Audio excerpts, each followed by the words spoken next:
Quand vous pensez à Dieu en ce moment, qu'est-ce qui vous vient à l'esprit? Soyez honnête avec vous-même. Vous imaginez probablement une sorte de personne gigantesque, un être qui pense, ressent, décide et agit comme nous, seulement à une échelle infiniment plus grande. Ce Dieu anthropomorphique est tellement ancré dans notre culture que nous questionnons rarement si cette image a vraiment du sens. Nous projetons nos propres caractéristiques humaines sur l'infini. Dieu serait en colère comme nous sommes en colère. Il aimerait comme nous aimons. Il se vengerait comme nous nous vengeons. Il regretterait ses décisions comme nous regrettons les nôtres. Mais attendez, est-ce logique? Un être vraiment infini peut-il avoir des émotions qui changent? Peut-il regretter, ce qui impliquerait qu'il a commis une erreur? Spinoza a défié cette conception anthropomorphique de manière si radicale qu'elle en était presque violente intellectuellement. Pour lui, imaginer Dieu comme une personne constitue la plus grande erreur philosophique que nous puissions commettre. C'est réduire l'infini à notre propre mesure pathétiquement limitée. C'est projeter nos propres limitations, nos propres faiblesses, nos propres petitesses sur ce qui est censé être illimité. Pensez Y vraiment. Quand nous disons que Dieu décide quelque chose, n'impliquons-nous pas qu'il y avait un moment où il n'avait pas encore décidé? Quand nous disons que Dieu se met en colère, n'impliquons-nous pas qu'il était auparavant dans un état différent? Mais comment l'infini et le parfait peuvent-ils changer d'état? Le changement n'implique-t-il pas automatiquement une imperfection, un passage d'un état moins bon à un meilleur, ou vice-versa? Spinoza argumentait que Dieu est substance infinie, la seule réalité véritablement autosuffisante qui existe. Mais qu'est-ce que cela signifie exactement? Pensez à ce que signifie être véritablement indépendant. Tout dans notre expérience quotidienne dépend de quelque chose d'autre. Vous dépendez de l'air pour respirer. L'air dépend de processus chimiques. Ces processus dépendent d'atomes. Les atomes dépendent de forces fondamentales. Où cette chaîne de dépendance se termine-t-elle? Pour Spinoza, elle se termine avec la substance, qui ne dépend de rien d'autre pour exister. Elle existe par la nécessité de sa propre nature, aussi certainement qu'un triangle à 3 côtés. Maintenant, voici la partie vraiment révolutionnaire. Tout le reste qui existe n'est pas séparé de Dieu, mais ce sont des modes ou des expressions de cette substance unique. Et, imaginez l'océan pendant un instant. Vous voyez des vagues à sa surface. Chaque vague semble être une chose individuelle, n'est-ce pas? Elle a sa propre forme, sa propre hauteur, son propre mouvement. Vous pourriez même lui donner un nom. Mais est-elle vraiment séparée de l'océan? Non, elle est simplement une manifestation temporaire du même océan. Retirer l'océan et la vague cesse immédiatement d'exister.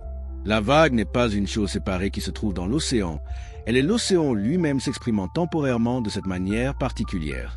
De la même façon, selon Spinoza, vous, moi, les étoiles, les planètes, chaque pensée dans votre esprit, chaque battement de votre cœur, tout cela ne sont que des vagues dans l'océan infini de Dieu. Nous n'existons pas séparément de lui, mais à travers lui et en lui. Pouvez-vous sentir comment cette idée dissout complètement la séparation que nous ressentons habituellement entre nous-mêmes et le divin? Nous ne sommes pas des créatures insignifiantes séparées d'un Dieu distant. Nous sommes des expressions nécessaires de la substance infinie elle-même. Notre existence n'est pas un accident, pas un test, pas une épreuve, mais une manifestation inévitable du divin. Cette conception détruit absolument l'idée que Dieu a créé l'univers comme un menuisier construit une table.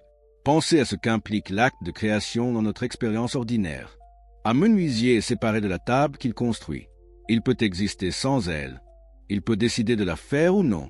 Il y a un moment où la table n'existe pas, puis il agit, et ensuite la table existe. Il y a une vraie discontinuité, une vraie séparation entre le Créateur et la chose créée. Mais Dieu, selon Spinoza, ne peut pas être séparé de l'univers de cette manière, parce que l'univers n'est pas quelque chose que Dieu a choisi de créer. L'univers est l'expression nécessaire de la nature infinie de Dieu. Comprenez bien ce que nécessaire signifie ici. Ce n'est pas comme dire que vous devez nécessairement respirer pour vivre, ce qui implique toujours une contingence. C'est plutôt comme dire qu'un triangle doit nécessairement avoir 3 côtés. Un triangle ne choisit pas d'avoir 3 côtés. La nature même d'être un triangle implique inévitablement 3 côtés. De même, Dieu ne peut pas choisir d'exister sans l'univers, parce que l'univers découle aussi nécessairement de l'essence de Dieu qu'avoir 3 côtés découle de l'essence d'être un triangle. L'existence du cosmos n'est pas un acte de volonté divine capricieuse, mais une nécessité logique absolue. Mais alors, vous pourriez demander avec perplexité, si tout est si nécessaire, où est la liberté de Dieu? N'est-ce pas diminuer Dieu que de dire qu'il ne peut pas choisir?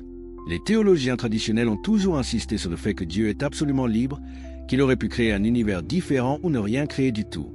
Cette liberté de choix était censée démontrer la grandeur et la puissance de Dieu.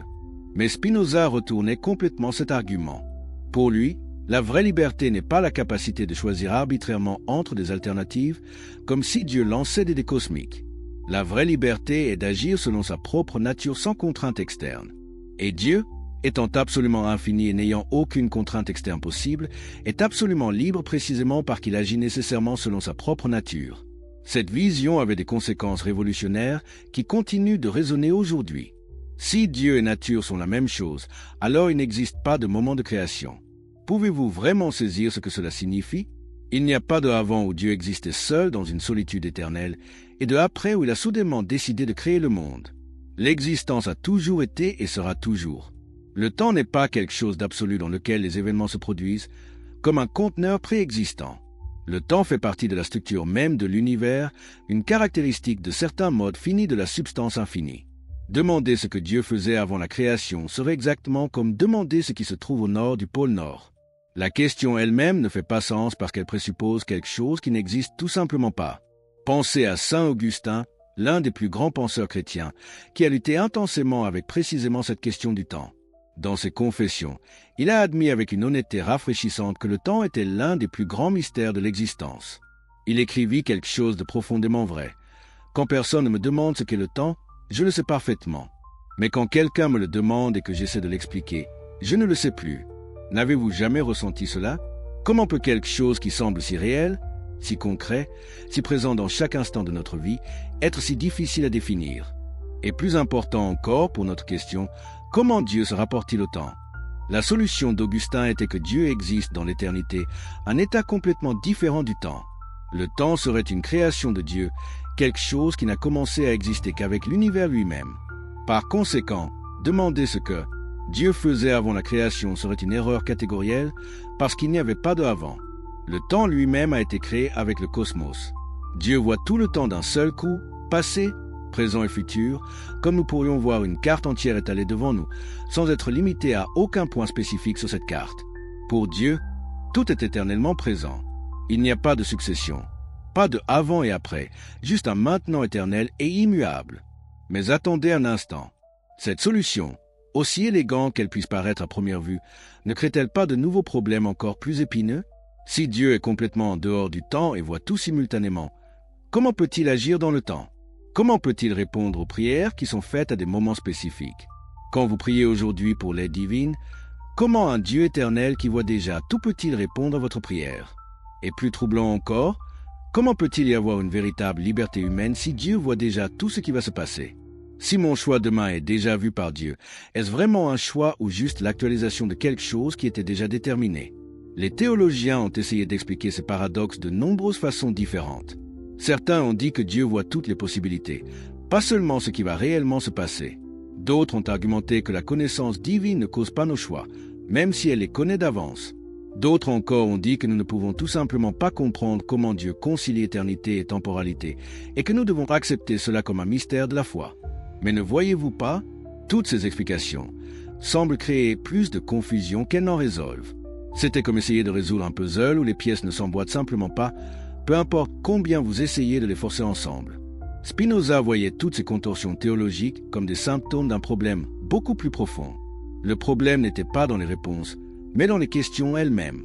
Ces questions ne pouvaient pas être résolues parce qu'elles partaient de présuppositions fondamentalement erronées.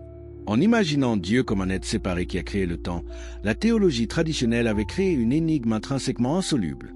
Comment un être éternel peut-il interagir avec le temporel? Comment quelque chose d'immuable peut-il causer le changement? Comment la perfection peut-elle créer l'imperfection? Ces questions ne surgissent que si nous acceptons la prémisse de base que Dieu et l'univers sont des choses séparées. La philosophie de Spinoza dissolvait ces contradictions non pas en les résolvant, mais en éliminant la séparation fondamentale qui les créait. Si Dieu et nature sont identiques, alors il n'existe pas le problème de savoir comment l'éternel interagit avec le temporel, parce que le temporel est une partie de l'expression de l'éternel. Le temps n'est pas quelque chose créé par Dieu à un moment donné. Le temps est une caractéristique nécessaire de certains modes de la substance infinie. Pour nous, êtres finis vivant notre expérience limitée, le temps est absolument réel et inévitable. Nous vieillissons, nous nous souvenons du passé, nous anticipons le futur. Le temps structure toute notre existence.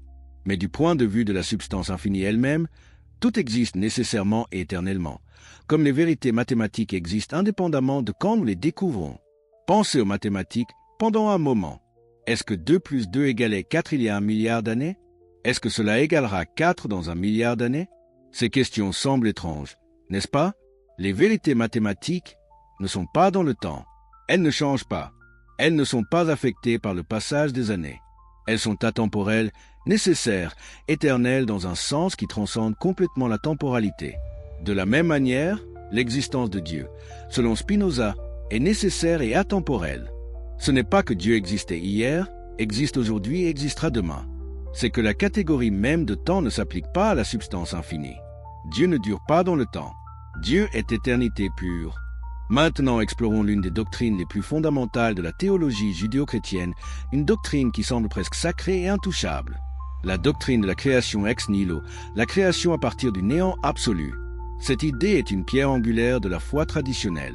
Dieu, selon cette vision, a créé tout l'univers du pur néant, uniquement par sa volonté et sa parole. Que la lumière soit, et la lumière fut. Il n'y avait rien, absolument rien. Et puis par un acte de volonté divine incompréhensible, tout commença à exister. Mais attendez, arrêtez-vous vraiment et réfléchissez à cela. Est-ce que cela fait vraiment sens philosophiquement? Est-ce que cette doctrine peut résister à un examen logique rigoureux? Spinoza argumentait que la création ex nihilo non seulement contredit la raison, mais elle diminue également la grandeur de Dieu en le transformant en une sorte de magicien cosmique qui violerait les lois mêmes de la logique. Pensez grec attentivement. Si Dieu a créé tout du néant, alors à un certain moment il existait seulement Dieu, et après ce moment il existait Dieu plus l'univers. Cela signifie qu'il y a eu un changement dans la réalité totale. Quelque chose de nouveau a été ajouté à ce qui existait. Mais le changement n'implique-t-il pas l'imperfection? Le changement n'implique-t-il pas que quelque chose manquait auparavant et a été ajouté par la suite? Comment un Dieu parfait et complet peut-il avoir ajouté quelque chose à la réalité? Si Dieu était complet avant la création, pourquoi créer? Quel manque pourrait le motiver à agir? Si Dieu est parfait, il ne peut manquer de rien. Mais alors pourquoi l'acte de création? Et si Dieu n'était pas complet avant la création, alors il n'était pas parfait, ce qui contredit la définition même de Dieu. Voyez-vous le dilemme? C'est un piège logique dont la théologie traditionnelle ne peut pas s'échapper sans abandonner soit la perfection de Dieu, soit la réalité de la création. En plus de cela, l'idée de créer à partir de rien viole un principe fondamental reconnu par tous les grands philosophes depuis les présocratiques grecs. Ce principe est simple et pourtant profond. Du néant, rien ne vient, ex nihilo nihil fit. Ce n'est pas juste une règle arbitraire, c'est une vérité logique fondamentale. Comment quelque chose peut-il venir de rien du tout? Le rien absolu, par définition, n'a aucune propriété, aucun potentiel, aucune capacité de produire quoi que ce soit. Même les atomes ne peuvent pas surgir du néant pur dans notre univers. Ils surgissent de l'énergie qui se transforme selon les lois de la physique. La physique moderne a même confirmé cela avec la loi de conservation de l'énergie. L'énergie totale de l'univers reste constante. Elle ne peut être ni créée ni détruite, seulement transformée. Si nous acceptons que du néant rien ne peut venir, alors la création ex nihilo est logiquement impossible. Les théologiens ont une réponse standard à cela.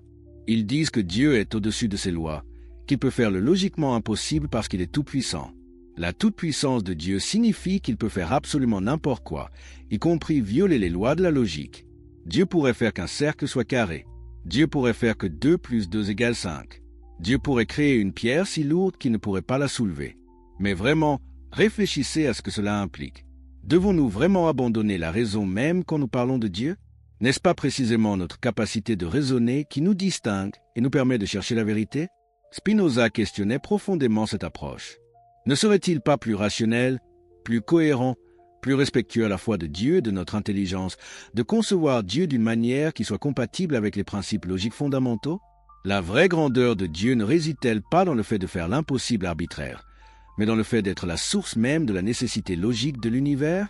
Un Dieu dont la nature est la raison elle-même, dont les actions sont logiquement nécessaires, n'est-il pas plus grand, plus impressionnant, plus digne d'admiration qu'un Dieu capricieux qui viole la logique à volonté?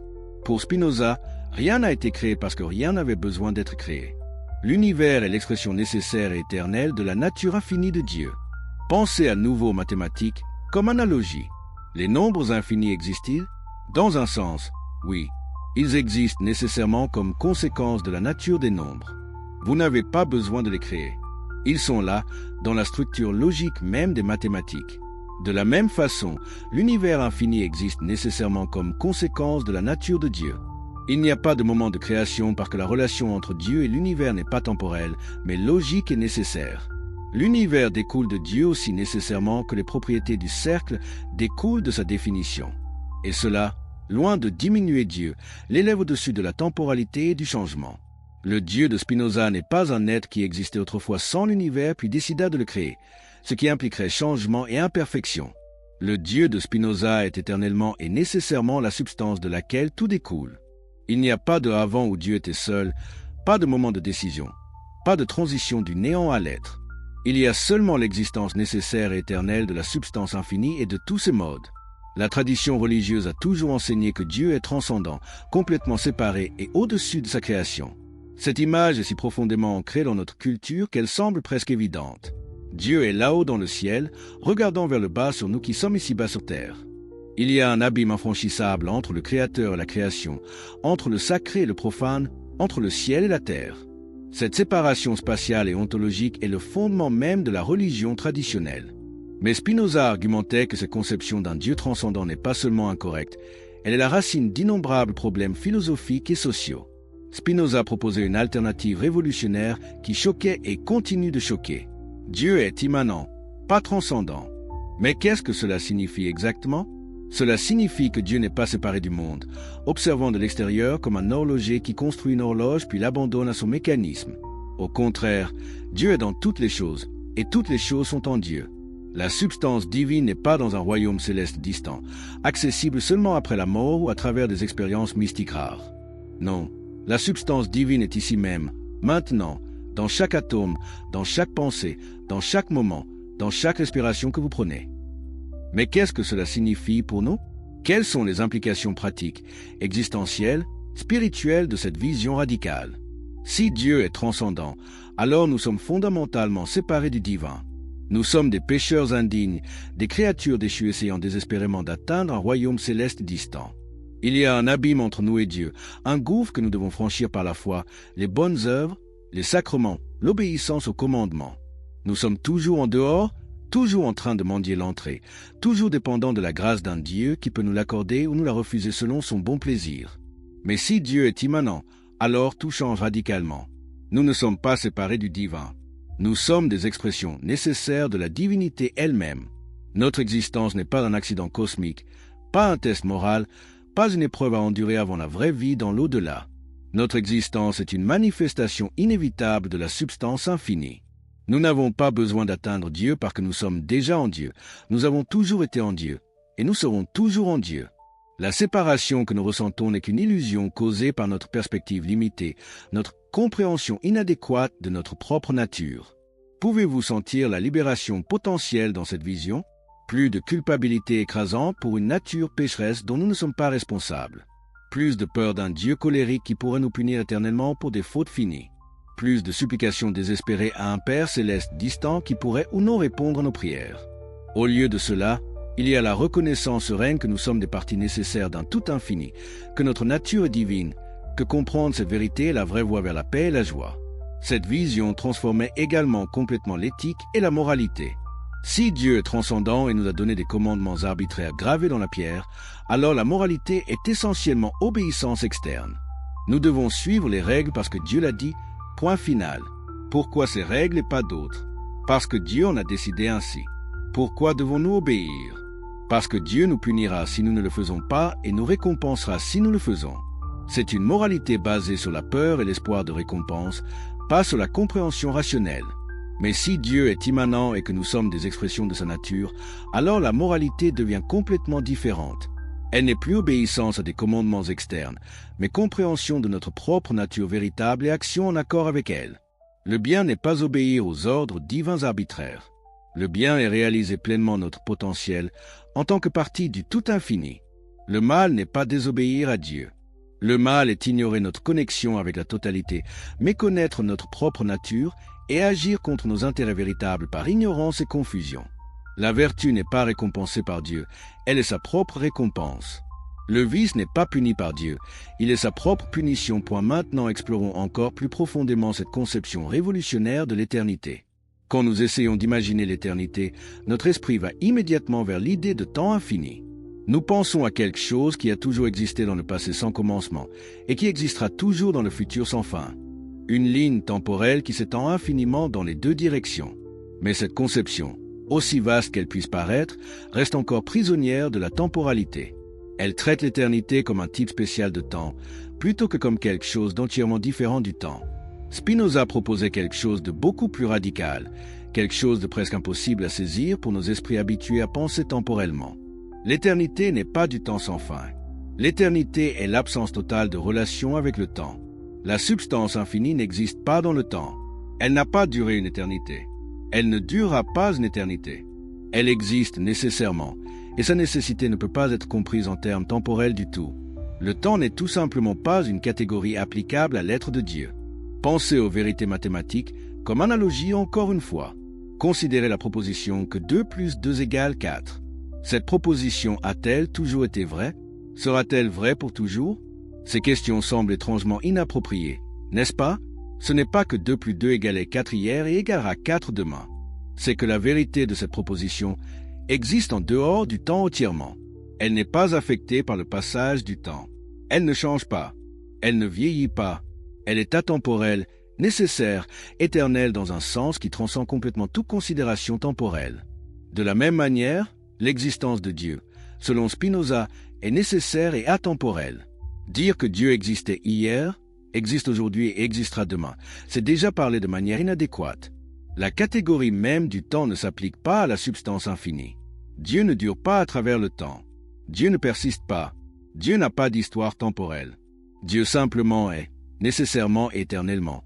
Et cette éternité n'est pas une durée infiniment longue, mais une nécessité logique qui existe en dehors de toute considération temporelle. Cette compréhension dissout complètement, absolument, définitivement la question de ce que Dieu faisait avant la création. Voyez-vous maintenant pourquoi? La question présuppose qu'il existe un avant la création, un temps où Dieu existait seul. Mais si la substance infinie est éternelle au sens spinoziste, il n'existe pas ce avant. Ce n'est pas que nous ne savons pas ce qui s'est passé avant, c'est qu'il n'y a littéralement pas de avant. L'univers n'a pas commencé à exister à un moment spécifique, dans un temps préexistant. L'univers a toujours été une expression nécessaire de la nature divine, aussi éternellement et nécessairement que les propriétés géométriques du cercle sont des expressions de sa définition. Mais alors, vous allez certainement protester. Comment expliquons-nous le fait apparent que l'univers a une histoire? Après tout, nous savons maintenant grâce à la cosmologie moderne que le Big Bang s'est produit il y a environ 13,8 milliards d'années. N'est-ce pas le commencement de l'univers? N'est-ce pas le moment de la création? Spinoza répondrait avec subtilité que le temps est une caractéristique de certains modes finis de la substance infinie, pas de la substance elle-même.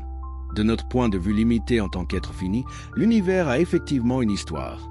Le temps est réel pour nous. Nous vieillissons. Les étoiles naissent et meurent. Les galaxies évoluent. Tout cela est réel du point de vue des modes finis. Mais de la perspective de la substance infinie elle-même, tout existe nécessairement et éternellement. Ce n'est pas que l'univers a commencé il y a 13,8 milliards d'années et continuera pendant des trillions d'années. C'est que toute l'histoire temporelle de l'univers, du Big Bang jusqu'à sa fin ultime, existe nécessairement comme une expression éternelle de la nature divine. Le temps est une caractéristique de l'expérience humaine finie, pas une caractéristique de la réalité ultime. Nous sommes comme des personnes marchant le long d'une route, ne voyant qu'un petit segment à la fois, alors que quelqu'un au-dessus pourrait voir toute la route d'un seul coup. Cette vision est étonnamment compatible avec certaines interprétations modernes de la physique. Einstein lui-même, qui admirait profondément Spinoza et invoquait souvent le Dieu de Spinoza, a montré avec sa théorie de la relativité que le temps n'est pas absolu. Le temps peut passer plus lentement ou plus rapidement selon votre vitesse et le champ gravitationnel dans lequel vous vous trouvez. Ce qui est simultané pour un observateur ne l'est pas pour un autre observateur se déplaçant différemment. Cela suggère que le temps n'est pas une caractéristique fondamentale de la réalité, mais quelque chose de plus complexe, quelque chose qui dépend de la perspective. Certains physiciens modernes vont encore plus loin et suggèrent que le temps pourrait être une illusion émergente. À un niveau fondamental, disent-ils, l'univers pourrait être atemporel et le temps que nous expérimentons pourrait émerger seulement à notre échelle macroscopique, tout comme la température émerge du mouvement moléculaire mais n'existe pas au niveau des atomes individuels. Si cela s'avérait vrai, ce serait une confirmation remarquable de l'intuition de Spinoza que le temps est une caractéristique de l'expérience finie, pas de la réalité ultime. Explorons maintenant l'une des conséquences les plus controversées et les plus difficiles à accepter de la philosophie de Spinoza, son déterminisme rigoureux et absolu. Si tout découle nécessairement de la nature de Dieu, alors rien ne pourrait être différent de ce qu'il est. Chaque événement, chaque pensée, chaque action suit nécessairement des causes antérieures, qui à leur tour suivent de causes encore plus antérieures, dans une chaîne infinie qui remonte à la substance éternelle. Cela signifie que le libre arbitre, dans le sens traditionnel de pouvoir avoir choisi différemment dans des circonstances identiques, est une illusion totale et complète. Pour beaucoup de gens, cette conclusion semble terrifiante et inacceptable. Si nous n'avons pas de libre arbitre, comment pouvons-nous être tenus responsables de nos actions? Comment peut-il y avoir moralité ou justice? Comment pouvons-nous distinguer entre bien et mal, si tout est également nécessaire et inévitable? Comment pouvons-nous blâmer un meurtrier si ses actions étaient déterminées par des causes sur lesquelles il n'avait aucun contrôle? Ne s'ensuit-il pas que nous devrions simplement accepter passivement tout ce qui arrive, puisque nous ne pouvons rien changer de toute façon? Mais Spinoza argumentait avec une sophistication impressionnante que ces préoccupations surgissent d'une compréhension erronée à la fois du déterminisme et de la liberté. La vraie liberté n'est pas la capacité de choisir arbitrairement entre alternatives, comme si nous étions des dieux miniatures créant notre propre destin ex nihilo.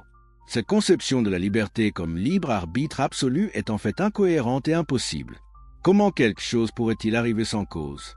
Un choix non causé ne serait pas libre, il serait aléatoire, capricieux, irrationnel.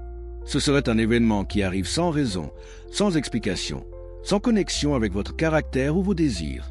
La vraie liberté, selon Spinoza, n'est pas l'absence de détermination, mais l'autodétermination. Être libre, c'est être déterminé par votre propre nature rationnelle plutôt que par des forces externes ou des passions irrationnelles.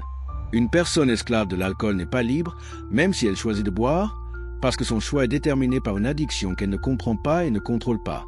Une personne qui comprend les causes de son comportement et agit rationnellement en accord avec sa nature véritable et libre, même si ses actions sont déterminées, parce qu'elle est déterminée par elle-même, pas par des forces externes. Pensez à une pierre qui tombe. Elle ne choisit pas de tomber.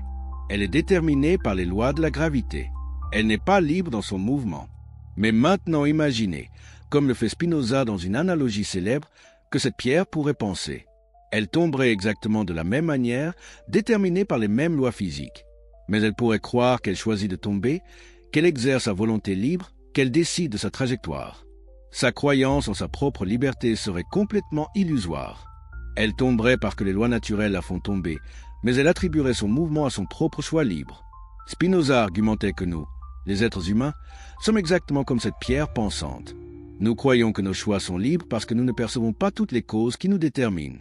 Nous sentons nos désirs et nos volitions de l'intérieur, mais nous ne voyons pas les chaînes causales complexes, les influences génétiques, les conditionnements sociaux, les expériences passées, les processus neurologiques qui produisent ces désirs et volitions.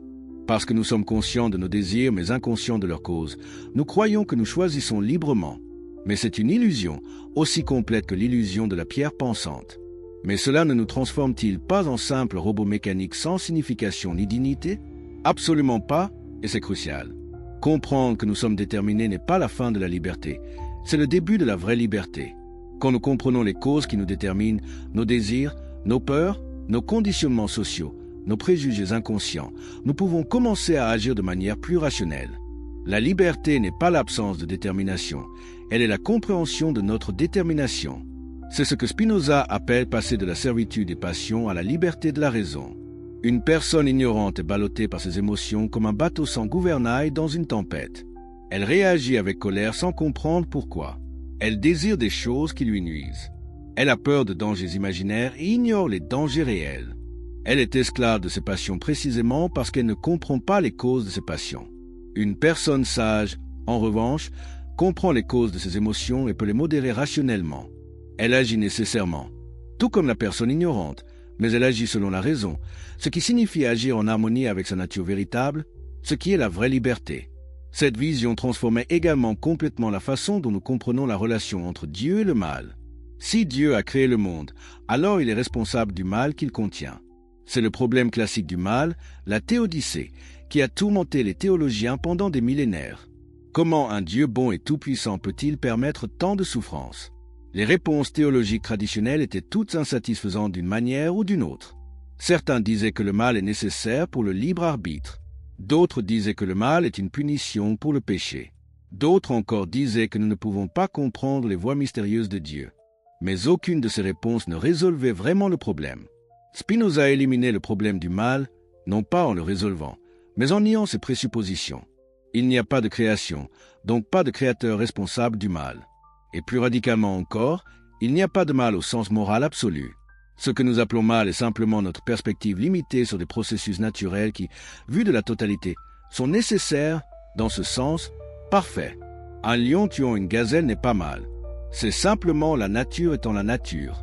La gazelle souffre, certes, mais de la perspective de la nature dans son ensemble, c'est un processus neutre, ni bon ni mauvais. De même, ce que nous appelons mal dans les affaires humaines, la violence, la cruauté, la malhonnêteté, ce ne sont pas des choix pervers d'agents libres, mais des expressions d'ignorance et de compréhension inadéquates. Les gens font le mal parce qu'ils ne comprennent pas leurs véritables intérêts. S'ils comprenaient vraiment que nous sommes tous des parties d'un tout interconnecté, que nuire aux autres c'est se nuire à soi-même, ils n'agiraient pas de manière destructrice. Le mal n'est pas une force métaphysique positive, c'est simplement l'absence de compréhension. La solution n'est pas la punition mais l'éducation, pas la vengeance mais la transformation des conditions sociales qui produisent l'ignorance et le comportement destructeur. Maintenant, si tout est déterminé et qu'il n'y a pas de providence divine au sens traditionnel, qu'advient-il de l'idée que Dieu se soucie de nous et guide nos vies? La théologie traditionnelle enseigne que Dieu gouverne l'univers avec providence, prenant soin personnellement de chaque créature et guidant les événements vers des fins bienveillantes. Dieu a un plan pour chacun de nous. Il répond à nos prières. Il intervient dans les affaires humaines pour réaliser ses desseins. Cette croyance en la providence divine apporte un confort immense à des milliards de personnes. Nous ne sommes pas seuls dans un univers indifférent, mais sous le soin aimant d'un Père céleste qui veille sur nous. Spinoza détruisait ce confort avec une logique aussi claire que froide. Si Dieu est substance infinie agissant nécessairement selon sa nature, alors il n'existe pas de providence au sens traditionnel. Dieu ne peut pas intervenir dans les affaires humaines parce que cela impliquerait qu'il change son plan, ce qui impliquerait à son tour une imperfection dans le plan original. Si Dieu est parfait, alors tout doit se produire exactement comme cela se produit, non pas parce que Dieu le choisit ainsi dans chaque cas particulier, mais parce que tout découle nécessairement de sa nature. Il n'y a pas de plan divin qui se déploie dans le temps, il y a seulement l'expression nécessaire de la nature divine. Cela signifie que les prières demandant une intervention divine sont inutiles et basées sur une incompréhension fondamentale. Dieu ne va pas changer les lois de la nature pour exaucer nos demandes. Pourquoi? Parce que Dieu et nature sont identiques. Les lois naturelles ne sont pas des décrets arbitraires que Dieu peut suspendre à volonté quand nous le supplions assez fort. Elles sont des expressions nécessaires de l'essence divine elle-même. Prier pour un miracle serait comme prier pour que 2 + 2 = 5. Ce n'est pas que Dieu ne veut pas exaucer, c'est que la demande elle-même ne fait pas sens. Elle demande l'impossible logique. Avant de continuer cette exploration fascinante qui pourrait littéralement transformer votre façon de voir l'existence, permettez-moi de vous demander quelque chose de crucial. Si vous êtes passionné par les histoires qui remettent en question tout ce que vous croyez savoir, qui vous ouvrent les yeux sur des vérités que les institutions ont essayé de cacher pendant des siècles, alors ce canal est fait pour vous. Abonnez-vous maintenant pour ne manquer aucun moment de ces révélations qui pourraient changer votre vie à jamais. Et dites-moi dans les commentaires de quel pays regardez-vous cette vidéo en ce moment même. À quelle heure avez-vous découvert cette vérité qui attend d'être révélée? Sommes-nous connectés à travers les continents par cette quête commune de vérité authentique? Si vous regardez sur votre téléphone, appuyez sur le bouton like maintenant. Cela aide énormément à faire parvenir ce message essentiel à davantage de personnes qui cherchent des réponses réelles. Spinoza distinguait 3 niveaux ou genres de connaissances, et comprendre cette hiérarchie est absolument crucial pour saisir sa philosophie de la libération. Le premier niveau, le plus bas, est la connaissance par opinion ou imagination. C'est la connaissance vague que nous obtenons par oui-dire, par expériences confuses, par des impressions sensorielles non analysées. La plupart des êtres humains vivent toute leur vie à ce niveau sans jamais en sortir. Ils croient ce que leurs parents leur ont dit, ce que leur culture présuppose, ce que leur sens semble leur montrer. Ils croient en un Dieu anthropomorphique, en un libre arbitre absolu, en une finalité dans la nature, en une providence divine personnelle. Ce premier genre de connaissance est toujours inadéquat. Pourquoi? Parce qu'il ne comprend pas les causes. Il voit les effets mais ignore leurs origines. Une personne voit le soleil se lever chaque matin et croit que le soleil tourne autour de la Terre. Elle ne comprend pas que c'est la rotation de la Terre qui crée cette illusion. Elle a une perception, mais pas de compréhension. Elle voit qu'elle désire quelque chose et croit que ce désir est libre, qu'elle a choisi de désirer. Mais elle ne voit pas toute la chaîne causale complexe, les influences génétiques, les conditionnements sociaux, les expériences passées qui ont produit ce désir spécifique. Elle confond conscience du désir avec liberté du désir. Mais comment sortir de cette ignorance? Comment s'élever au-delà du premier genre de connaissance? C'est là que Spinoza devient vraiment intéressant et révolutionnaire. Le second genre de connaissance, c'est ce qu'il appelle la raison, la connaissance par notion commune. C'est la connaissance rationnelle et scientifique qui comprend les causes à travers des principes généraux. Quand nous comprenons que tous les corps physiques obéissent aux lois de la gravitation, nous avons une connaissance du second genre. Quand nous comprenons que tous les organismes vivants évoluent par sélection naturelle, nous avons une connaissance du second genre. Quand nous comprenons que nos émotions sont déterminées par des processus neurologiques et psychologiques, nous avons une connaissance du second genre. Cette connaissance est adéquate parce qu'elle comprend les causes et les connexions nécessaires. Elle n'est plus confuse ou fragmentée. Elle voit les lois universelles qui gouvernent les phénomènes particuliers. C'est la connaissance de la science, de la philosophie rationnelle, de la compréhension systématique. Et cette connaissance nous libère dans une certaine mesure. Quand nous comprenons les lois de la nature, nous pouvons agir plus efficacement en accord avec elles. Quand nous comprenons les causes de nos émotions, nous pouvons les modérer et les diriger rationnellement. La connaissance du second genre nous donne un certain degré de maîtrise et de liberté. Mais Spinoza ne s'arrête pas là. Il existe un troisième genre de connaissance, encore plus élevé, qu'il appelle connaissance intuitive ou science intuitive. Ce n'est pas l'intuition vague du sens commun. C'est quelque chose de beaucoup plus profond et plus précis. C'est la connaissance directe de la façon dont les choses particulières découlent nécessairement de la nature de Dieu. C'est voir immédiatement, intuitivement, comment cette chose spécifique devant vous est une expression nécessaire de la substance infinie. C'est comprendre non seulement les lois générales, mais comment ces lois s'appliquent nécessairement à chaque cas singulier pour imaginer que vous regardez un arbre magnifique. Au premier genre de connaissance, vous voyez simplement un arbre agréable, vert, grand. Au second genre de connaissance, vous comprenez comment il fonctionne, comment la photosynthèse transforme la lumière en énergie, comment les racines absorbent l'eau et les nutriments, comment les gènes dirigent sa croissance. Mais au troisième genre de connaissance, vous voyez directement, intuitivement, comment cet arbre spécifique est une expression nécessaire de la substance divine, comment son existence découle aussi nécessairement de la nature de Dieu que les propriétés du triangle découlent de sa définition. Vous voyez l'éternité dans le temporel, l'infini dans le fini, Dieu dans la nature. Cette connaissance du troisième genre, selon Spinoza, produit le plus grand bonheur possible, ce qu'il appelle béatitude. Ce n'est pas le plaisir transitoire des sens. Ce n'est pas même la satisfaction intellectuelle de comprendre une vérité abstraite. C'est une joie profonde, stable, éternelle qui vient de la compréhension de notre unité avec le tout infini. Quand nous comprenons vraiment, pas seulement théoriquement mais intuitivement, que nous sommes des modes de la substance infinie, que notre existence est nécessaire et éternelle du point de vue adéquat, nous atteignons une paix sereine qui transcende toutes les circonstances extérieures. Cette béatitude est ce que Spinoza appelle l'amour intellectuel de Dieu, amor intellectualis Dei. Mais attention, ce n'est pas l'amour émotionnel ordinaire. Ce n'est pas l'adoration d'un Dieu personnel externe. C'est quelque chose de complètement différent et plus profond.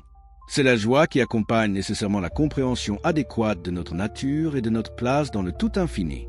Quand nous comprenons que nous sommes en Dieu et que Dieu est en nous, quand nous comprenons que notre essence est éternelle, quand nous comprenons que tout est nécessaire et parfait du point de vue de la totalité, nous expérimentons une joie intellectuelle qui est elle-même amour de Dieu.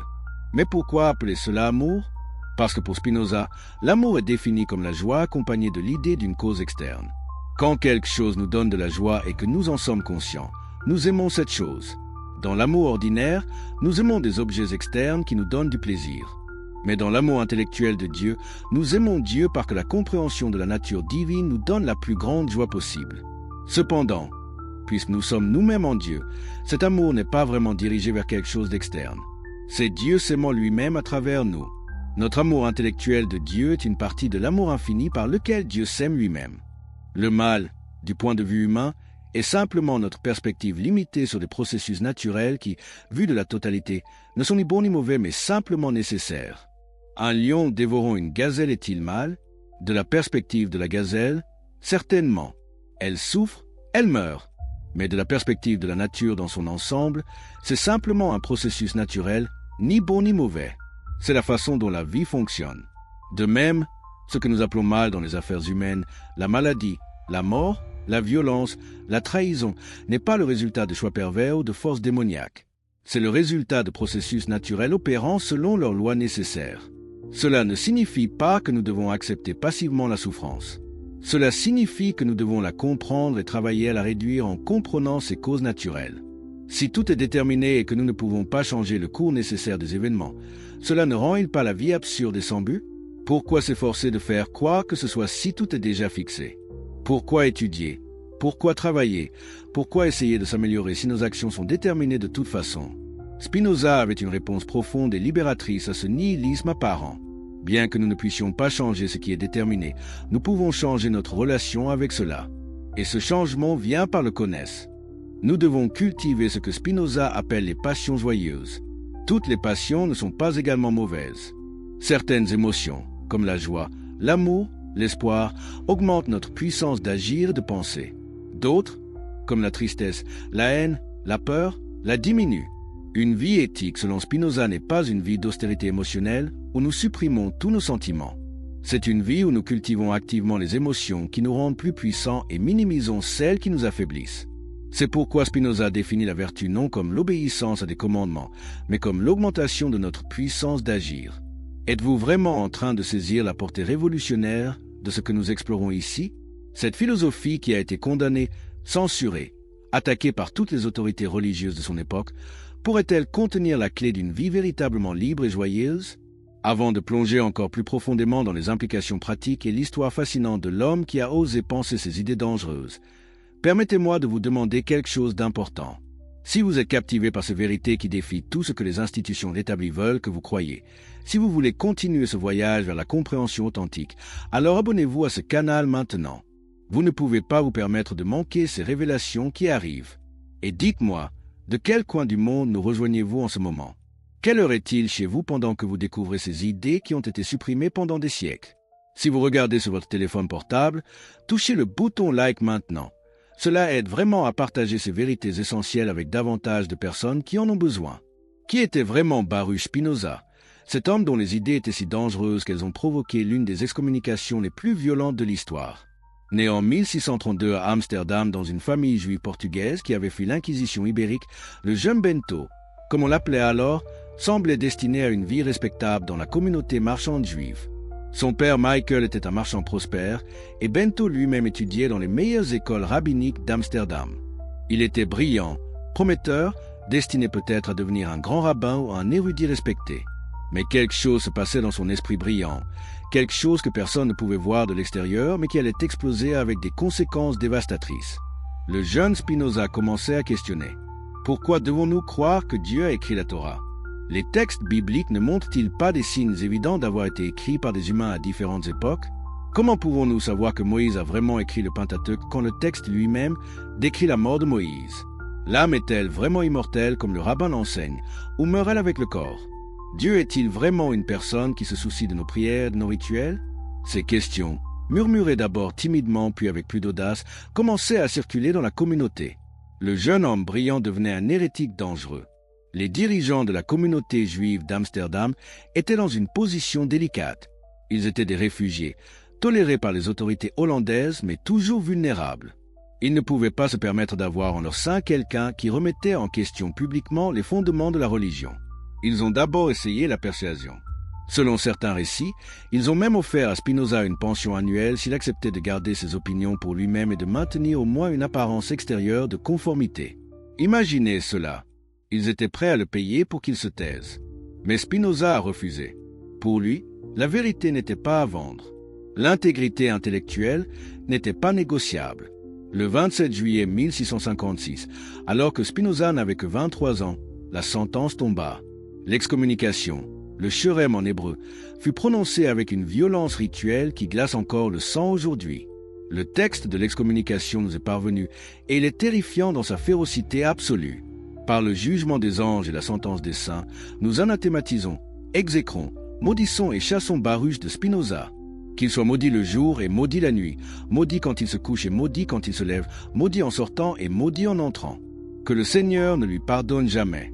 Que la colère et le déplaisir du Seigneur s'enflamment désormais contre cet homme, le char de toutes les malédictions écrites dans le livre de la loi, et efface son nom de sous le ciel. Pouvez-vous imaginer être un jeune homme de 23 ans, entendre ces mots prononcés contre vous devant toute votre communauté, sachant que votre famille, vos amis, toute personne que vous avez jamais connue doit maintenant vous traiter comme mort? Personne ne pouvait lui parler. Personne ne pouvait faire affaire avec lui. Personne ne pouvait même se tenir à moins de 4 coudées de lui. Il était, pour tous les effets pratiques, un fantôme, vivant mais mort socialement. Et pourquoi? Parce qu'il avait osé penser par lui-même, parce qu'il avait osé questionner les dogmes établis, parce qu'il avait osé chercher la vérité plutôt que le confort de la conformité. Certains récits, bien que controversés, rapportent même qu'il y a eu une tentative d'assassinat. Alors qu'il sortait d'un théâtre un soir, un fanatique religieux l'aurait attaqué avec un couteau, essayant de le poignarder. L'attaque échoua, ne laissant qu'une légère blessure, mais Spinoza aurait gardé le manteau déchiré comme rappel de ce que la superstition religieuse peut conduire les gens à faire. Vrai ou non, cette histoire capture parfaitement la réalité que Spinoza affrontait. Ses idées n'étaient pas seulement controversées, elles étaient considérées comme assez dangereuses pour justifier son meurtre. Qu'a fait Spinoza après cette excommunication dévastatrice qui aurait détruit la plupart des gens? Il a latinisé son nom de Bento ou Baruch en Benedictus, a quitté Amsterdam et a commencé une vie extraordinaire de simplicité philosophique volontaire. Il s'est installé d'abord à Rindsbourg, puis à Voorburg, et finalement à La Haye, vivant modestement en taillant des lentilles pour lunettes et microscopes. C'était un travail méticuleux qui exigeait une précision mathématique, et il excellait dedans. Mais c'était aussi un travail qui lui laissait du temps pour penser, pour lire, pour écrire. Il vivait frugalement, refusait les honneurs académiques, déclinait une chaire de philosophie à l'université de Heidelberg parce qu'elle aurait limité sa liberté de penser. Sa vie quotidienne était d'une simplicité presque monastique. Il louait 1 ou 2 pièces chez des familles, mangeait simplement, s'habillait modestement. Ses propriétaires rapportaient qu'il pouvait rester des jours entiers dans sa chambre, pensant et écrivant, ne descendant que pour les repas. Parfois, il l'entendait rire tout seul, perdu dans ses pensées. D'autres fois, des semaines passaient sans qu'il descende du tout, complètement absorbé dans la contemplation philosophique. C'était un homme qui avait renoncé à tout confort matériel, à toute sécurité sociale, à toute reconnaissance publique, pour une chose et une chose seulement, la liberté de penser et de dire la vérité telle qu'il la voyait. Mais ne pensez pas qu'il vivait comme un ermite misanthrope. Spinoza maintenait une correspondance extensive avec les plus grands esprits de son époque. Il débattait avec des théologiens, discutait avec des scientifiques, échangeait des idées avec des philosophes à travers toute l'Europe. Ses lettres nous révèlent un homme d'une courtoisie impeccable, d'une patience infinie dans l'explication, mais absolument intransigeant sur les questions de vérité. Quand les gens lui écrivaient avec des objections à ses idées, il répondait toujours poliment mais fermement, clarifiant et défendant ses positions sans jamais faire de compromis pour la popularité ou l'acceptation. En 1670, quelque chose d'extraordinaire se produisit. Spinoza publia anonymement son traité théologico-politique, un livre si radical qu'il fut immédiatement banni et brûlé par presque toutes les autorités religieuses d'Europe. Qu'y avait-il de si dangereux dans ce livre? Il appliquait les méthodes de la critique historique et rationnelle à la Bible elle-même. Il montrait que les textes bibliques n'ont pas été écrits par qui la tradition prétendait, qu'ils contiennent des contradictions et des erreurs, qu'ils reflètent les préjugés et les limites de leurs auteurs humains. Il argumentait que les miracles sont impossibles parce qu'ils violeraient les lois nécessaires de la nature. Il soutenait que la vraie religion est la pratique de la justice et de la charité, pas l'adhésion à des dogmes incompréhensibles. Et plus radical encore, il défendait la liberté totale de philosopher, affirmant que l'État n'avait aucun droit de contrôler les pensées et les opinions de ses citoyens. Imaginez l'impact explosif de ces idées au XVIIe siècle. C'était l'époque des guerres de religion, de l'Inquisition, de la chasse aux sorcières, quand questionner l'autorité religieuse pouvait vous faire brûler vif. Et voici un homme, déjà excommunié par sa propre communauté, publiant un livre qui attaquait les fondements mêmes de toutes les religions organisées. Les réactions furent féroces et prévisibles. Les pasteurs protestants le dénonçaient du haut de leur chair. Les prêtres catholiques le condamnaient comme l'Antichrist. Les rabbins juifs le citaient comme l'exemple ultime de l'hérésie. Tout le monde était d'accord sur une chose. Spinoza était l'homme le plus dangereux d'Europe. Mais qu'est-ce qui rendait ces idées si dangereuses? Après tout, d'autres penseurs avaient questionné la religion avant lui. D'autres avaient critiqué les contradictions bibliques. D'autres avaient défendu la tolérance religieuse. Qu'avait Spinoza de si spécial, de si terriblement menaçant? C'était la systématicité et la cohérence absolue de sa vision. Il ne critiquait pas juste un aspect de la religion traditionnelle, Il proposait une alternative complète. Il ne demandait pas simplement plus de tolérance au sein du cadre théologique existant. Il détruisait complètement ce cadre et en construisait un nouveau à partir de zéro. Il ne modifiait pas le système. Il le renversait entièrement. Les autorités religieuses comprenaient instinctivement que si les idées de Spinoza étaient acceptées, tout l'édifice de la religion organisée s'effondrerait. S'il n'y a pas de Dieu personnel qui commande et interdit, quelle est l'autorité des prêtres et des rabbins? S'il n'y a pas de récompense céleste et de punitions infernales, comment contrôler le comportement des masses? S'il n'y a pas de textes sacrés infaillibles, quelle est la base de la foi? Si la raison est le juge ultime de la vérité, pourquoi aurait-on besoin de révélations divines? Spinoza ne menaçait pas juste une doctrine particulière, il menaçait tout le système de pouvoir basé sur l'autorité religieuse. C'est pourquoi il devait être détruit. Mais Spinoza ne fut pas détruit. Physiquement isolé, socialement marginalisé, économiquement précaire, il continua son travail philosophique avec une sérénité remarquable. Pendant ce temps, il travaillait sur son chef-d'œuvre, l'Éthique, le livre que nous avons exploré dans cette vidéo. C'était une œuvre d'une ambition stupéfiante, rien de moins qu'une explication complète de Dieu, de la nature, de l'esprit humain, des émotions et du chemin vers la liberté et la béatitude. Il a écrit dans un style géométrique, plus géométrico, présentant des définitions, des axiomes, des propositions et des démonstrations comme dans un traité mathématique. Pourquoi ce style étrange et difficile? Parce que Spinoza voulait montrer que la vérité philosophique pouvait être aussi certaine, aussi rigoureuse, aussi nécessaire que la vérité mathématique. Il espérait publier l'éthique de son vivant, mais ses amis l'en dissuadèrent. L'hostilité envers lui était déjà si intense que publier ce livre encore plus radical que le traité théologico-politique pourrait mettre sa vie en danger. Alors Spinoza accepta de garder son chef-d'œuvre dans ses tiroirs, travaillant à le perfectionner, attendant un moment qui ne viendrait jamais. Le 21 février 1677, à l'âge de seulement 44 ans, Baruch Spinoza mourut de tuberculose, probablement aggravée par l'inhalation constante de poussière de verre de son travail de tailleur de lentilles. Ses derniers mots, selon les témoins, furent calmes et sereins. Il mourut comme il avait vécu, avec une tranquillité philosophique face à l'inévitable point quelques mois après sa mort. Ses amis fidèles, particulièrement Ludwig Meyer et Jarich Gell, publièrent ses œuvres posthumes, incluant l'éthique complète. Le livre circula d'abord dans un cercle restreint d'intellectuels radicaux, puis progressivement, clandestinement, sa réputation commença à se répandre. Pendant plus d'un siècle, Spinoza fut principalement connu comme l'archétype de l'athée, le symbole de tout ce qui est dangereux et impie. Être appelé spinoziste était une des pires insultes qu'on pouvait lancer à un penseur. Même des philosophes qui admiraient secrètement ses idées devaient le dénoncer publiquement pour éviter d'être eux-mêmes persécutés. Mais progressivement, particulièrement à partir du XVIIIe siècle, les choses commencèrent à changer. Les philosophes des Lumières, même s'ils critiquaient certains aspects de Spinoza, reconnaissaient sa contribution fondamentale à la liberté de penser et à la critique rationnelle de la religion. Au XIXe siècle, les romantiques allemands le redécouvrirent et le célébrèrent. Goethe disait que lire Spinoza avait calmé ses tempêtes intérieures et lui avait donné une vision libre et large du monde physique et moral. Hegel déclarait que pour philosopher, on doit d'abord être spinoziste. Nietzsche le considérait comme un précurseur de sa propre philosophie de la vie affirmative et de la critique de la morale traditionnelle. Au XXe siècle, l'influence de Spinoza devint encore plus profonde et répandue. Einstein, comme nous l'avons mentionné, invoquait constamment le Dieu de Spinoza. Quand un rabbin lui demandait s'il croyait en Dieu, Einstein répondait « Je crois au Dieu de Spinoza », qui se révèle dans l'ordre harmonieux de ce qui existe, et non en un Dieu qui se préoccupe du sort des actions des êtres humains. Pour Einstein, la science elle-même était une forme de religion spinoziste, une révérence pour l'ordre nécessaire de la nature qui est identique à Dieu. Maintenant, je vais créer un long rotero en français basé sur les recherches, avec une structure fluide et engageante, sans mentionner de chapitres. Avez-vous déjà passé une nuit blanche à vous demander ce que faisait le Créateur avant de tout créer? Cette question a tourmenté l'humanité pendant des millénaires. Les théologiens ont transpiré pendant des siècles pour y répondre, certains avec humour, d'autres avec confusion, la plupart avec des contradictions flagrantes.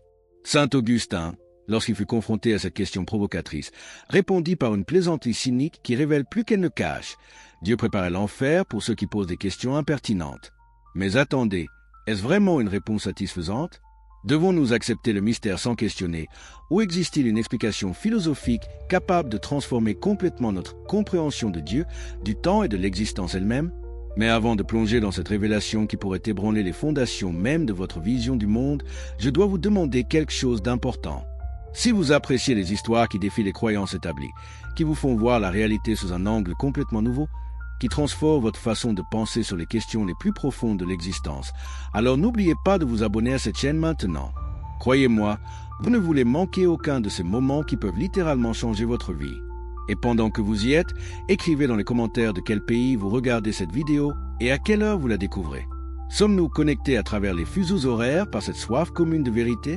Si vous regardez sur votre téléphone portable, appuyez sur le bouton Like maintenant. Cela aide énormément à faire parvenir ce message à davantage de personnes qui cherchent des réponses authentiques.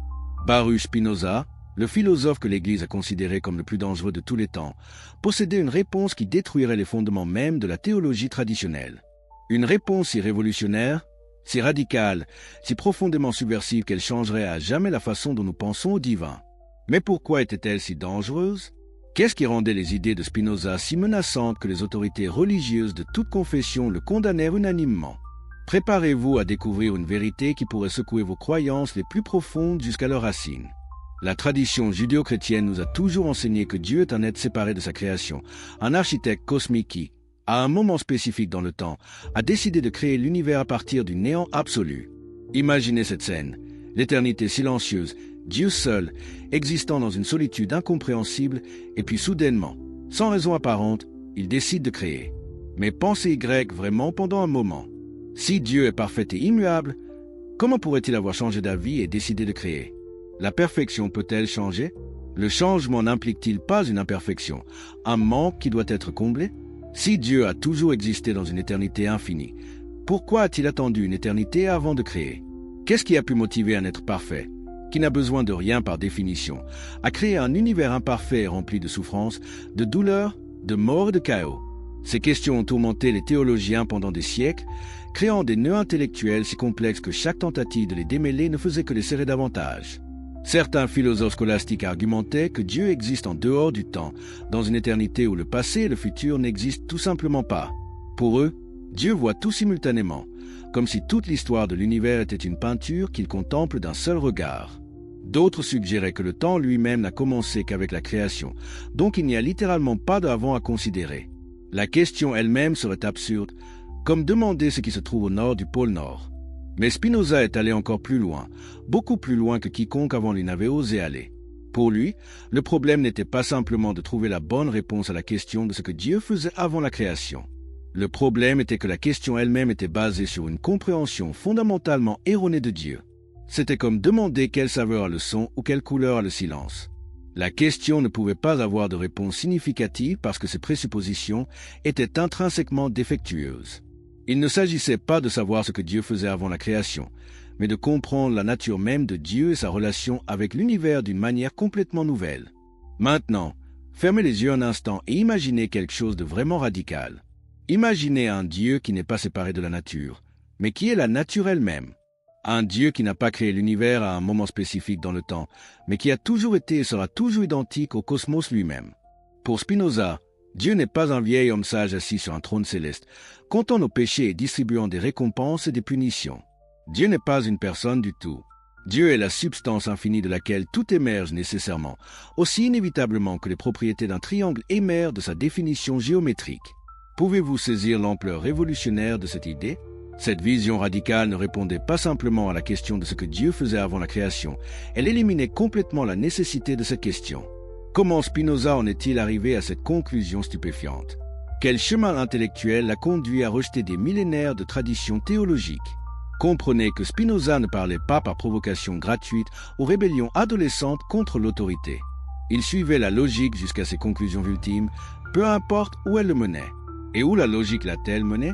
Vers une conception de Dieu si différente de la tradition qu'elle semblait être une hérésie totale pour les croyants orthodoxes, et pourtant si profonde qu'elle continuait à inspirer les plus grands esprits scientifiques des siècles suivants. Point quand vous pensez à Dieu en ce moment.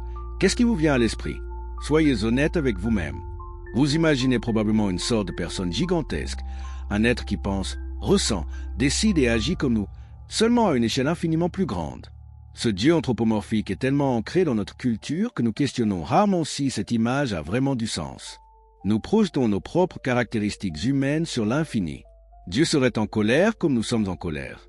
Il aimerait comme nous aimons. Il se vengerait comme nous nous vengeons. Il regretterait ses décisions comme nous regrettons les nôtres.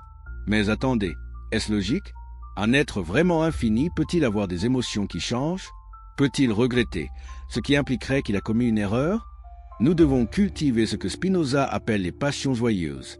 Toutes les passions ne sont pas également mauvaises. Certaines émotions, comme la joie, l'amour, l'espoir, augmentent notre puissance d'agir et de penser.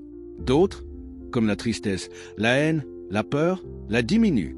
Une vie éthique, selon Spinoza, n'est pas une vie d'austérité émotionnelle où nous supprimons tous nos sentiments. C'est une vie où nous cultivons activement les émotions qui nous rendent plus puissants et minimisons celles qui nous affaiblissent. C'est pourquoi Spinoza définit la vertu non comme l'obéissance à des commandements, mais comme l'augmentation de notre puissance d'agir. Êtes-vous vraiment en train de saisir la portée révolutionnaire de ce que nous explorons ici? Cette philosophie qui a été condamnée, censurée, attaquée par toutes les autorités religieuses de son époque, pourrait-elle contenir la clé d'une vie véritablement libre et joyeuse? Avant de plonger encore plus profondément dans les implications pratiques et l'histoire fascinante de l'homme qui a osé penser ces idées dangereuses, permettez-moi de vous demander quelque chose d'important. Si vous êtes captivé par ces vérités qui défient tout ce que les institutions établies veulent que vous croyiez, si vous voulez continuer ce voyage vers la compréhension authentique, alors abonnez-vous à ce canal maintenant. Vous ne pouvez pas vous permettre de manquer ces révélations qui arrivent. Et dites-moi, de quel coin du monde nous rejoignez-vous en ce moment? Quelle heure est-il chez vous pendant que vous découvrez ces idées qui ont été supprimées pendant des siècles? Si vous regardez sur votre téléphone portable, touchez le bouton like maintenant. Cela aide vraiment à partager ces vérités essentielles avec davantage de personnes qui en ont besoin. Qui était vraiment Baruch Spinoza, cet homme dont les idées étaient si dangereuses qu'elles ont provoqué l'une des excommunications les plus violentes de l'histoire? Né en 1632 à Amsterdam dans une famille juive portugaise qui avait fui l'Inquisition ibérique, le jeune Bento, comme on l'appelait alors, semblait destiné à une vie respectable dans la communauté marchande juive. Son père Michael était un marchand prospère et Bento lui-même étudiait dans les meilleures écoles rabbiniques d'Amsterdam. Il était brillant, prometteur, destiné peut-être à devenir un grand rabbin ou un érudit respecté. Mais quelque chose se passait dans son esprit brillant, quelque chose que personne ne pouvait voir de l'extérieur mais qui allait exploser avec des conséquences dévastatrices. Le jeune Spinoza commençait à questionner. Pourquoi devons-nous croire que Dieu a écrit la Torah? Les textes bibliques ne montrent-ils pas des signes évidents d'avoir été écrits par des humains à différentes époques? Comment pouvons-nous savoir que Moïse a vraiment écrit le Pentateuque quand le texte lui-même décrit la mort de Moïse? L'âme est-elle vraiment immortelle comme le rabbin l'enseigne, ou meurt-elle avec le corps? Dieu est-il vraiment une personne qui se soucie de nos prières, de nos rituels? Ces questions, murmurées d'abord timidement puis avec plus d'audace, commençaient à circuler dans la communauté. Le jeune homme brillant devenait un hérétique dangereux. Les dirigeants de la communauté juive d'Amsterdam étaient dans une position délicate. Ils étaient des réfugiés, tolérés par les autorités hollandaises mais toujours vulnérables. Ils ne pouvaient pas se permettre d'avoir en leur sein quelqu'un qui remettait en question publiquement les fondements de la religion. Ils ont d'abord essayé la persuasion. Selon certains récits, ils ont même offert à Spinoza une pension annuelle s'il acceptait de garder ses opinions pour lui-même et de maintenir au moins une apparence extérieure de conformité. Imaginez cela. Ils étaient prêts à le payer pour qu'il se taise. Mais Spinoza a refusé. Pour lui, la vérité n'était pas à vendre. L'intégrité intellectuelle n'était pas négociable. Le 27 juillet 1656, alors que Spinoza n'avait que 23 ans, la sentence tomba. L'excommunication, le sherem en hébreu, fut prononcée avec une violence rituelle qui glace encore le sang aujourd'hui. Le texte de l'excommunication nous est parvenu et il est terrifiant dans sa férocité absolue. Par le jugement des anges et la sentence des saints, nous anathématisons, exécrons, maudissons et chassons Baruch de Spinoza. Qu'il soit maudit le jour et maudit la nuit, maudit quand il se couche et maudit quand il se lève, maudit en sortant et maudit en entrant. Que le Seigneur ne lui pardonne jamais. Que la colère et le déplaisir du Seigneur s'enflamment désormais contre cet homme, le char de toutes les malédictions écrites dans le livre de la loi, et efface son nom de sous le ciel. Pouvez-vous imaginer être un jeune homme de 23 ans, entendre ces mots prononcés contre vous devant toute votre communauté, sachant que votre famille, vos amis, toute personne que vous avez jamais connue doit maintenant vous traiter comme mort? Personne ne pouvait lui parler. Personne ne pouvait faire affaire avec lui. Personne ne pouvait même se tenir à moins de 4 coudées de lui. Il était, pour tous les effets pratiques, un fantôme, vivant mais mort socialement. Et pourquoi? Parce qu'il avait osé penser par lui-même, parce qu'il avait osé questionner les dogmes établis, parce qu'il avait osé chercher la vérité plutôt que le confort de la conformité. Certains récits, bien que controversé, rapporte même qu'il y a eu une tentative d'assassinat. Alors qu'il sortait d'un théâtre un soir, un fanatique religieux l'aurait attaqué avec un couteau, essayant de le poignarder. L'attaque échoua, ne laissant qu'une légère blessure, mais Spinoza aurait gardé le manteau déchiré comme rappel de ce que la superstition religieuse peut conduire les gens à faire. Vrai ou non, cette histoire capture parfaitement la réalité que Spinoza affrontait. Ses idées n'étaient pas seulement controversées, elles étaient considérées comme assez dangereuses pour justifier son meurtre. Qu'a fait Spinoza après cette excommunication dévastatrice qui aurait détruit la plupart des gens? Il a latinisé son nom de Bento ou Baruch en Benedictus, a quitté Amsterdam et a commencé une vie extraordinaire de simplicité philosophique volontaire. Il s'est installé d'abord à Rijnsburg, puis à Voorburg et finalement à La Haye, vivant modestement en taillant des lentilles pour lunettes et microscopes. C'était un travail méticuleux qui exigeait une précision mathématique et il excellait dedans. Mais c'était aussi un travail qui lui laissait du temps pour penser, pour lire, pour écrire. Il vivait frugalement, refusait les honneurs académiques, déclinait une chaire de philosophie à l'université de Heidelberg parce qu'elle aurait limité sa liberté de penser. Sa vie quotidienne était d'une simplicité presque monastique. Il louait une ou deux pièces chez des familles, mangeait simplement, s'habillait modestement. Ses propriétaires rapportaient qu'il pouvait rester des jours entiers dans sa chambre, pensant et écrivant, ne descendant que pour les repas. Parfois, il l'entendait rire tout seul, perdu dans ses pensées. D'autres fois, des semaines passaient sans qu'il descende du tout, complètement absorbé dans la contemplation philosophique. C'était un homme qui avait renoncé à tout confort matériel, à toute sécurité sociale, à toute reconnaissance publique, pour une chose et une chose seulement, la liberté de penser et de dire la vérité telle qu'il la voyait. Mais ne pensez pas qu'il vivait comme un ermite misanthrope. Spinoza maintenait une correspondance extensive avec les plus grands esprits de son époque. Il débattait avec des théologiens, discutait avec des scientifiques, échangeait des idées avec des philosophes à travers toute l'Europe. Ses lettres nous révèlent un homme d'une courtoisie impeccable, d'une patience infinie dans l'explication, mais absolument intransigeant sur les questions de vérité. Quand les gens lui écrivaient avec des objections à ses idées, il répondait toujours poliment mais fermement, clarifiant et défendant ses positions sans jamais faire de compromis pour la popularité ou l'acceptation. En 1670, quelque chose d'extraordinaire se produisit. Spinoza publia anonymement son traité théologico-politique, un livre si radical qu'il fut immédiatement banni et brûlé par presque toutes les autorités religieuses d'Europe. Qu'y avait-il de si dangereux dans ce livre? Il appliquait les méthodes de la critique historique et rationnelle à la Bible elle-même. Il montrait que les textes bibliques n'ont pas été écrits par qui la tradition prétendait, qu'ils contiennent des contradictions et des erreurs, qu'ils reflètent les préjugés et les limites de leurs auteurs humains. Il argumentait que les miracles sont impossibles parce qu'ils violeraient les lois nécessaires de la nature. Il soutenait que la vraie religion est la pratique de la justice et de la charité, pas l'adhésion à des dogmes incompréhensibles. Et plus radical encore, il défendait la liberté totale de philosopher, affirmant que l'État n'avait aucun droit de contrôler les pensées et les opinions de ses citoyens. Imaginez l'impact explosif de ces idées au XVIIe siècle. C'était l'époque des guerres de religion, de l'Inquisition, de la chasse aux sorcières, quand questionner l'autorité religieuse pouvait vous faire brûler vif. Et voici un homme, déjà excommunié par sa propre communauté, publiant un livre qui attaquait les fondements mêmes de toutes les religions organisées. Les réactions furent féroces et prévisibles. Les pasteurs protestants le dénonçaient du haut de leur chair. Les prêtres catholiques le condamnaient comme l'Antichrist. Les rabbins juifs le citaient comme l'exemple ultime de l'hérésie. Tout le monde était d'accord sur une chose. Spinoza était l'homme le plus dangereux d'Europe. Mais qu'est-ce qui rendait ces idées si dangereuses? Après tout, d'autres penseurs avaient questionné la religion avant lui. D'autres avaient critiqué les contradictions bibliques. D'autres avaient défendu la tolérance religieuse. Qu'avait Spinoza de si spécial, de si terriblement menaçant? C'était la systématicité et la cohérence absolue de sa vision. Il ne critiquait pas juste un aspect de la religion traditionnelle, il proposait une alternative complète.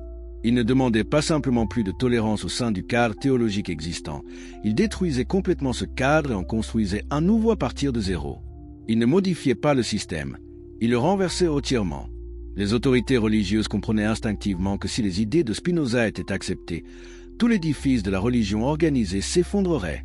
S'il n'y a pas de Dieu personnel qui commande et interdit, quelle est l'autorité des prêtres et des rabbins? S'il n'y a pas de récompense céleste et de punitions infernales, comment contrôler le comportement des masses? S'il n'y a pas de textes sacrés infaillibles, quelle est la base de la foi? Si la raison est le juge ultime de la vérité, pourquoi aurait-on besoin de révélations divines? Spinoza ne menaçait pas juste une doctrine particulière, il menaçait tout le système de pouvoir basé sur l'autorité religieuse. C'est pourquoi il devait être détruit. Mais Spinoza ne fut pas détruit. Physiquement isolé, socialement marginalisé, économiquement précaire, il continua son travail philosophique avec une sérénité remarquable. Pendant ce temps, il travaillait sur son chef-d'œuvre, L'éthique, le livre que nous avons exploré dans cette vidéo. C'était une œuvre d'une ambition stupéfiante, rien de moins qu'une explication complète de Dieu, de la nature, de l'esprit humain, des émotions et du chemin vers la liberté et la béatitude. Il a écrit dans un style géométrique, plus géométrico, présentant des définitions, des axiomes, des propositions et des démonstrations comme dans un traité mathématique. Pourquoi ce style étrange et difficile? Parce que Spinoza voulait montrer que la vérité philosophique pouvait être aussi certaine, aussi rigoureuse, aussi nécessaire que la vérité mathématique. Il espérait publier l'éthique de son vivant, mais ses amis l'en dissuadèrent. L'hostilité envers lui était déjà si intense que publier ce livre encore plus radical que le traité théologico-politique pourrait mettre sa vie en danger. Alors Spinoza accepta de garder son chef-d'œuvre dans ses tiroirs, travaillant à le perfectionner, attendant un moment qui ne viendrait jamais. Le 21 février 1677, à l'âge de seulement 44 ans, Baruch Spinoza mourut de tuberculose, probablement aggravée par l'inhalation constante de poussière de verre de son travail de tailleur de lentilles. Ses derniers mots, selon les témoins, furent calmes et sereins. Il mourut comme il avait vécu, avec une tranquillité philosophique face à l'inévitable point quelques mois après sa mort. Ses amis fidèles, particulièrement Ludwig Meyer et Jarry Gell, publièrent ses œuvres posthumes, incluant l'éthique complète. Le livre circula d'abord dans un cercle restreint d'intellectuels radicaux, puis progressivement, clandestinement, sa réputation commença à se répandre. Pendant plus d'un siècle, Spinoza fut principalement connu comme l'archétype de l'athée, le symbole de tout ce qui est dangereux et impie. Être appelé spinoziste était une des pires insultes qu'on pouvait lancer à un penseur. Même des philosophes qui admiraient secrètement ses idées devaient le dénoncer publiquement pour éviter d'être eux-mêmes persécutés. Mais progressivement, particulièrement à partir du XVIIIe siècle, les choses commencèrent à changer. Les philosophes des Lumières, même s'ils critiquaient certains aspects de Spinoza, reconnaissaient sa contribution fondamentale à la liberté de penser et à la critique rationnelle de la religion. Au XIXe siècle, les romantiques allemands le redécouvrirent et le célébrèrent. Goethe disait que lire Spinoza avait calmé ses tempêtes intérieures et lui avait donné une vision libre et large du monde physique et moral. Hegel déclarait que pour philosopher, on doit d'abord être spinoziste. Nietzsche le considérait comme un précurseur de sa propre philosophie de la vie affirmative et de la critique de la morale traditionnelle. Au XXe siècle, l'influence de Spinoza devint encore plus profonde et répandue. Einstein, comme nous l'avons mentionné, invoquait constamment le Dieu de Spinoza. Quand un rabbin lui demandait s'il croyait en Dieu, Einstein répondait « Je crois au Dieu de Spinoza, qui se révèle dans l'ordre harmonieux de ce qui existe, et non en un Dieu qui se préoccupe du sort des actions des êtres humains. » Pour Einstein, la science elle-même était une forme de religion spinoziste, une révérence pour l'ordre nécessaire de la nature qui est identique à Dieu. Maintenant, je vais créer un long rotero en français basé sur les recherches, avec une structure fluide et engageante, sans mentionner de chapitres. Avez-vous déjà passé une nuit blanche à vous demander ce que faisait le Créateur avant de tout créer? Cette question a tourmenté l'humanité pendant des millénaires. Les théologiens ont transpiré pendant des siècles pour y répondre, certains avec humour, d'autres avec confusion, la plupart avec des contradictions flagrantes. Saint Augustin, lorsqu'il fut confronté à cette question provocatrice, répondit par une plaisanterie cynique qui révèle plus qu'elle ne cache. Dieu préparait l'enfer pour ceux qui posent des questions impertinentes. Mais attendez, est-ce vraiment une réponse satisfaisante? Devons-nous accepter le mystère sans questionner, ou existe-t-il une explication philosophique capable de transformer complètement notre compréhension de Dieu, du temps et de l'existence elle-même? Mais avant de plonger dans cette révélation qui pourrait ébranler les fondations même de votre vision du monde, je dois vous demander quelque chose d'important. Si vous appréciez les histoires qui défient les croyances établies, qui vous font voir la réalité sous un angle complètement nouveau, qui transforment votre façon de penser sur les questions les plus profondes de l'existence, alors n'oubliez pas de vous abonner à cette chaîne maintenant. Croyez-moi, vous ne voulez manquer aucun de ces moments qui peuvent littéralement changer votre vie. Et pendant que vous y êtes, écrivez dans les commentaires de quel pays vous regardez cette vidéo et à quelle heure vous la découvrez. Sommes-nous connectés à travers les fuseaux horaires par cette soif commune de vérité? Si vous regardez sur votre téléphone portable, appuyez sur le bouton Like maintenant. Cela aide énormément à faire parvenir ce message à davantage de personnes qui cherchent des réponses authentiques. Baruch Spinoza, le philosophe que l'Église a considéré comme le plus dangereux de tous les temps, possédait une réponse qui détruirait les fondements même de la théologie traditionnelle. Une réponse si révolutionnaire, si radicale, si profondément subversive qu'elle changerait à jamais la façon dont nous pensons au divin. Mais pourquoi était-elle si dangereuse? Qu'est-ce qui rendait les idées de Spinoza si menaçantes que les autorités religieuses de toute confession le condamnèrent unanimement?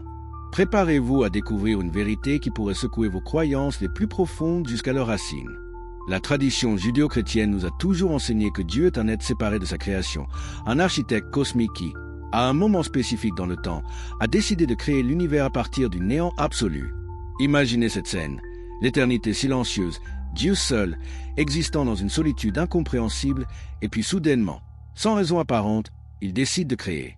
Mais pensez Y vraiment pendant un moment. Si Dieu est parfait et immuable, comment pourrait-il avoir changé d'avis et décidé de créer? La perfection peut-elle changer? Le changement n'implique-t-il pas une imperfection, un manque qui doit être comblé?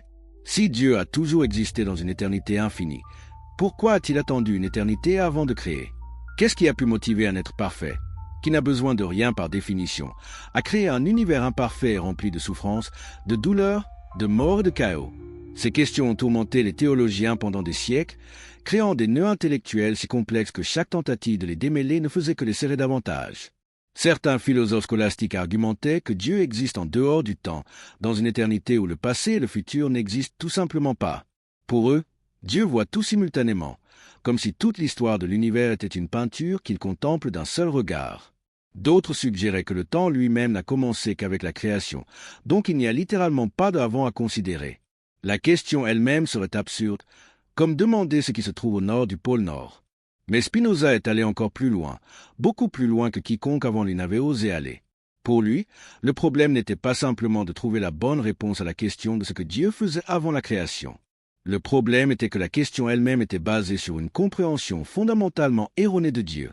C'était comme demander quelle saveur a le son ou quelle couleur a le silence. La question ne pouvait pas avoir de réponse significative parce que ses présuppositions étaient intrinsèquement défectueuses. Il ne s'agissait pas de savoir ce que Dieu faisait avant la création, mais de comprendre la nature même de Dieu et sa relation avec l'univers d'une manière complètement nouvelle. Maintenant, fermez les yeux un instant et imaginez quelque chose de vraiment radical. Imaginez un Dieu qui n'est pas séparé de la nature, mais qui est la nature elle-même. Un Dieu qui n'a pas créé l'univers à un moment spécifique dans le temps, mais qui a toujours été et sera toujours identique au cosmos lui-même. Pour Spinoza, Dieu n'est pas un vieil homme sage assis sur un trône céleste, comptant nos péchés et distribuant des récompenses et des punitions. Dieu n'est pas une personne du tout. Dieu est la substance infinie de laquelle tout émerge nécessairement, aussi inévitablement que les propriétés d'un triangle émergent de sa définition géométrique. Pouvez-vous saisir l'ampleur révolutionnaire de cette idée? Cette vision radicale ne répondait pas simplement à la question de ce que Dieu faisait avant la création, elle éliminait complètement la nécessité de cette question.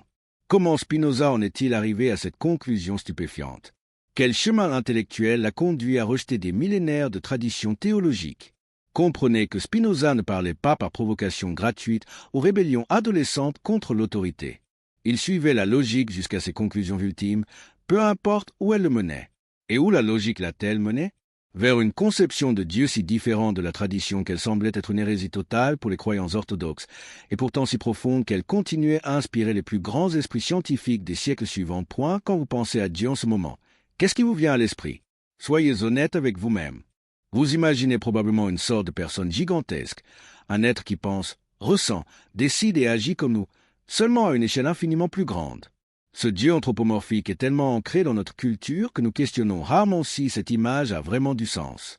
Nous projetons nos propres caractéristiques humaines sur l'infini. Dieu serait en colère comme nous sommes en colère.